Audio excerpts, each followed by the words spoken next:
किया है। ये बहुत दुख की बात हमारे सबके लिए है। भाई, जिस तरह से कंफ्यूजन्स क्रिएट किए जा रहे हैं स्टेटमेंट्स की वजह से हो रहे होंगे, तो ऐसे में क्या आप और कांग्रेस पार्टी और महाविकास आघाड़ी की बैठक करके इस तरह के स्टेटमेंट्स को रोका जाए, ऐसी चीज़ें पेडल ना किया जाए, इस तरह की कुछ बातचीत करने की प्लानिंग कर रहे हैं कि जो जिसको जो बोलना है वो बोल सकता है? नहीं, for me it's a democracy. हाँ, तो जिसको जो चाहे बोले, कोई दिक्कत नहीं है, क्योंकि हम लोग तो कुछ बोल ही नहीं रहे। संजय राउत जी का स्टेटमेंट आप पढ़ चुके हैं, और बाकी के statement I think it's a democracy. और मैंने जैसे आपको कहा कांग्रेस के बारे में, मैं जब दिल्ली में रहती हूँ तो माननीय सोनिया जी, माननीय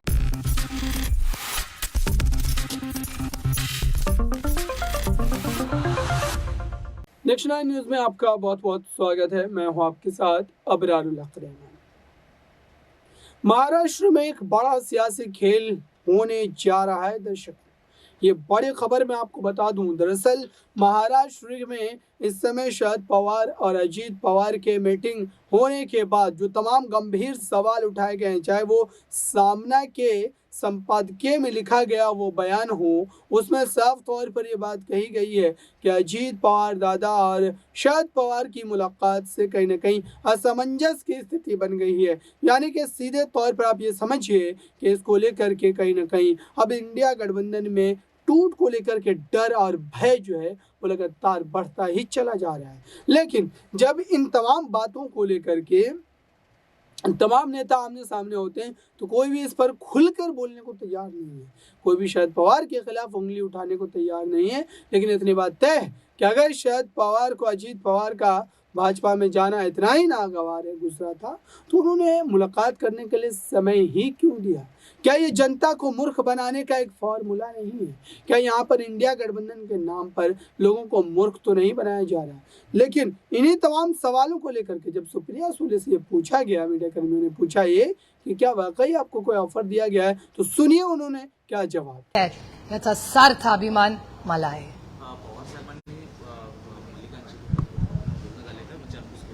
मला नाही माहिती, मला पवार साहेब रोज काय करतात त्याचं मी काय मुख्यमंत्र्यांनी स्टेटमेंट केलेलं आहे की अनेक वर्षांपासून मला चेकमेट करण्याचा प्रयत्न भाजपाचा सुरू होता, मात्र त्यात त्यांना अपयश आले। मला कुठल्या कॉन्टेक्स्टमध्ये घेतले मला नाही माहिती बाबा, मी एक ऐकलेलं नाही स्टेटमेंट, त्याच्यामुळे कुठल्या कॉन्टेक्स्टमध्ये माननीय मुख्यमंत्री म्हणले हे मला माहिती नाही। मैम हिंदी में बोलिए, आज आर पाटिल इस कार्यक्रम में आप पाटिल जी को श्रद्धांजलि अर्पण करने के लिए हम सब यहाँ आए हैं। आर पाटिल जी सिर्फ राष्ट्रवादी कांग्रेस पक्ष के नेता नहीं थे, महाराष्ट्र के एक बड़े नेता थे, और आज भी मेरे लिए उनके मन में प्यार, मैं आज भी उनको बहुत मिस करती हूँ, क्योंकि एक सत्य के साथ रहने वाला, लड़ने वाला महाराष्ट्र का एक बड़ा नेता, आज नेता अगर किसी को उनका पूरा होमवर्क करके आगे नेता बनना हो तो एक आदर्श नेता देखती है। सिर्फ बहुत नेता है वो आके चले जाते, लेकिन एक नेता ऐसा होता है जो हमेशा दिल में रहता है। वो दिल में आज भी धड़कने वाला नेता कौन है, तो वो आर पाटिल जी है। हम सब उनको बहुत मिस करते हैं।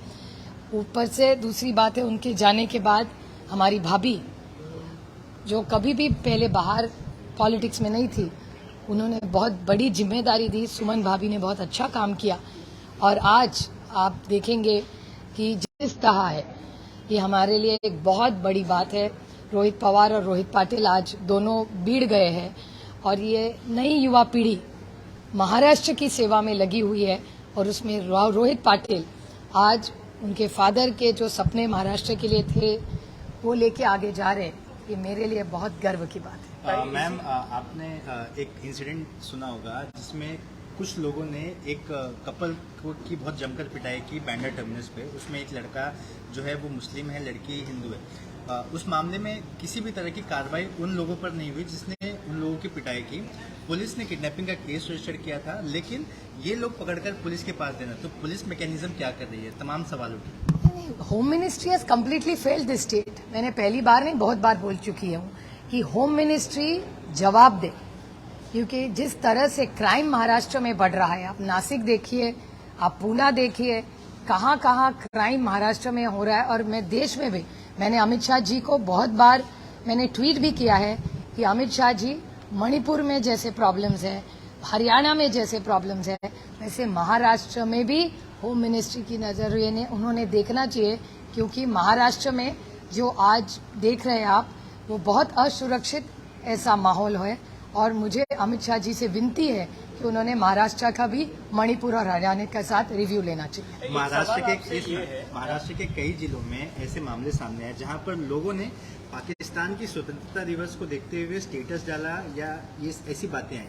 मुंबई के कुलाबा में भी एक इंसिडेंट सामने आया जिसमें 19 साल के लड़के जो कॉलेज में पढ़ रहे हैं वो अपने इंस्टाग्राम पे एक स्टेटस लगा रहे हैं जिसमें पाकिस्तान की स्वतंत्रता दिवस को सेलिब्रेट कर रहे हैं। पुलिस ने खैर कार्रवाई की है, लेकिन ये तमाम इंसिडेंट्स को आप कैसे देखते हैं? एक तो मुझे पता भी नहीं, मैं आपसे ही सुन रही हूँ, पता नहीं ऐसी चीजें आपको मालूम कैसे होती हो, क्योंकि मैंने आज जो पेपर पढ़ा उसमें तो मैंने पेपर ना टीवी पे देखा है, तो I can't talk about something unless I factual. अगर आप मुझे वो दिखा दे तो मैं जरूर उस पर टिप्पणी करूंगी। ताई, एक सवाल आपसे ये है, बीते दिनों सीक्रेट मीटिंग के बारे में बार बार बातें कही जा रही है। पवार साहब ने खुद भी क्लैरिफाई किया है, आपने भी क्लैरिफाई किया है। सवाल अब इस बार जो है पृथ्वीराज चौहान साहब के स्टेटमेंट से हुआ। उन्होंने कहा है कि आपको जो है केंद्र में पद ऑफर किया गया है, शरद पवार साहब को भी केंद्र में जो है एग्रीकल्चरल पोस्ट और तमाम ऐसे कैबिनेट पोस्ट जो है वो ऑफर किए गए हैं। मेरा सवाल आपसे सीधा है, क्या आपको किसी भी प्रकार का ऑफर भारतीय जनता पार्टी से आया है? क्या इन तमाम मीटिंगों में आपको कोच करने की तथा पवार साहब को कोच करने का प्रयास किया गया है? आपने मुझे सीधा सवाल किया है, मैं आपको सीधा जवाब ही दूंगी। मुझे किसी ने कोई ऑफर नहीं दिया है। सिर्फ 15 अगस्त का एक बड़ा सेल चल रहा है बहुत जगह, तो इसलिए कुछ महंगाई इतनी बढ़ी है तो शक्कर आटा कुछ सेल चल रहे हैं बहुत सारे ग्रोसरी स्टोर्स में, मैंने पेपर में पढ़ा। वो ऑफर मुझे पता है, बाकी कोई ऑफर मुझे पता नहीं। कांग्रेस पार्टी के लोग इस प्रकार के बयानात क्यों दे रहे हैं? आपके अलायंस पार्टनर है, कंफ्यूजन क्यों क्रिएट किया जा रहा है? क्या जानबूझ के ऐसी बातें की जा रही है? उनका ये भी कहना है कि आप लोग चुनाव भी जो है वो हो सकता है कि महाविकास आघाड़ी में फूट पड़ जाए और कांग्रेस और उद्धव गुट जो है साथ में चुनाव लड़े। क्यों ऐसे बार बार स्टेटमेंट दिए जा रहे हैं? वो मुझे नहीं खुश पता, नहीं है लोग। आपको उनको ही पूछना पड़ेगा, क्योंकि न पवार साहब ने मैंने कुछ स्टेटमेंट किया है। जो कर रहे हैं उनको ही पूछना पड़ेगा, क्योंकि मुझे इसके बारे में कुछ पता है। विजय वडेट्टीवार अजित पवार की दादा की मुलाकात लगातार इसलिए हो रही है क्योंकि वो शरद पवार दादा सबको मनाना चाहते हैं। तो क्या आपको लग रहा है कि जिस तरह से लगातार, क्योंकि कांग्रेस के साथ हैं, मुख्यमंत्री बनने की होड़ है ऐसा?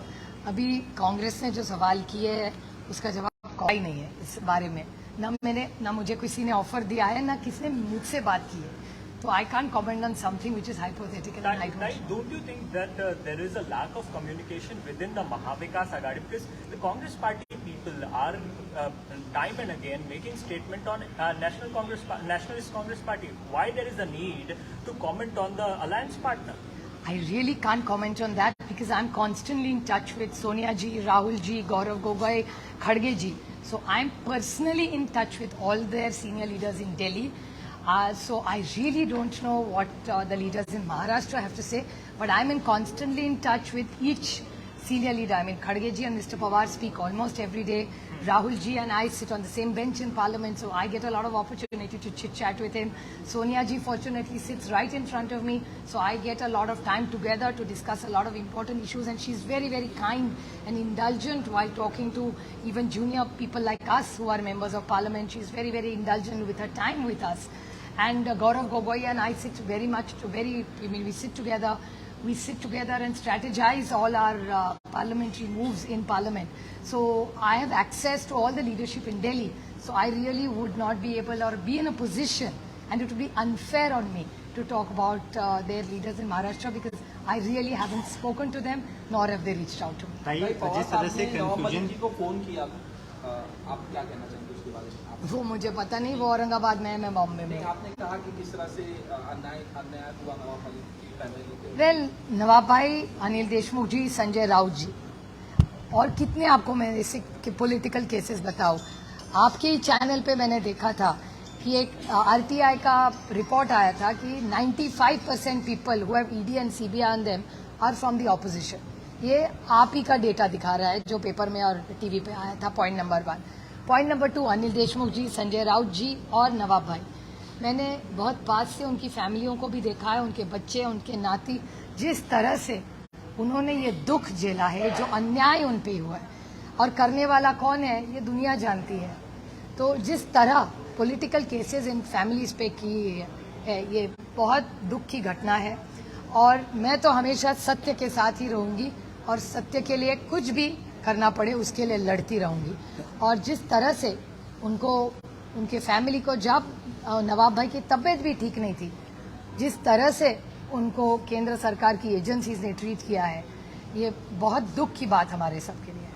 भाई जिस तरह से कन्फ्यूजन्स क्रिएट किए जा रहे हैं स्टेटमेंट्स की वजह से हो रहे होंगे, तो ऐसे में क्या आप और कांग्रेस पार्टी और महाविकास अघाड़ी की बैठक करके इस तरह के स्टेटमेंट्स को रोका जाए, ऐसी चीज़ें पेडल ना किया जाए, इस तरह की कुछ बातचीत करने की प्लानिंग कर रहे हैं कि जो जिसको जो बोलना है वो बोल सकता है? नहीं, for me it's a democracy. हाँ, तो जिसको जो चाहे बोले, कोई दिक्कत नहीं है, क्योंकि हम लोग तो कुछ बोल ही नहीं रहे।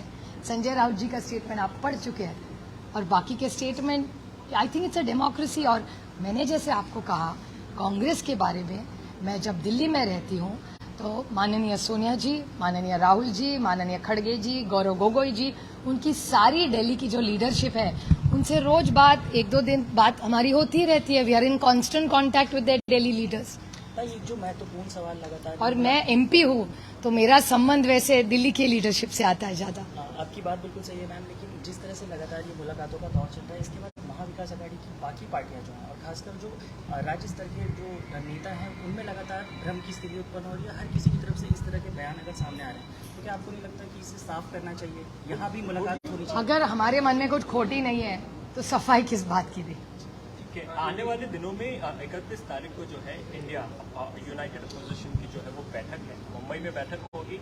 एजेंडे क्या होंगे? क्या प्राइम मिनिस्टर फेस को लेकर के कोई चर्चा होगी? मेरे ख्याल से इंडिया का फेस इंडिया है। या आपको याद होगा यही सवाल हमको 2004 में पूछा था और देश के 10 साल मनमोहन सिंह जी एक यशस्वी प्रधानमंत्री रहे। तो मेरे ख्याल से फेस कौन है, इससे ज्यादा इस देश की सेवा सत्य के साथ कौन करेगा और सचमुच जो करप्शन हो उसके खिलाफ कौन लड़ेगा, और जो सच्चाई और देश का विकास है। आपने सीएजी रिपोर्ट भी पढ़े होंगे, 2-4 दिन से बहुत सारे सीएजी रिपोर्ट्स आ रहे हैं। रेलवे के खिलाफ एक सीएजी रिपोर्ट आया है, बहुत सारे डिमांड आज डिपार्टमेंट्स के सीएजी रिपोर्ट्स आ रहे हैं। तो मुझे बहुत चिंता हो रही है और इकोनॉमी के बारे में तो कोई बोल ही नहीं रहा है। आपको पता है देश का डेट कितना है? 1.56 लाख करोड़ इस देश का डेट है। कोई इस पे कुछ बोले? महंगाई पे कोई बोले? बेरोजगारी पे कोई बोले? वो छोड़ के सब चर्चाएं हो रही है। तो इंडिया की जो मीटिंग होगी, इसमें जो इस देश का ईमानदार आदमी है उसके लिए एक अच्छा प्रशासन की बात होगी। उसके बाद अच्छे जो धोरण होंगे, good, there will be good leadership with good solutions for the development of the state. Governance के बारे में इंडिया में ज्यादा बात होगी।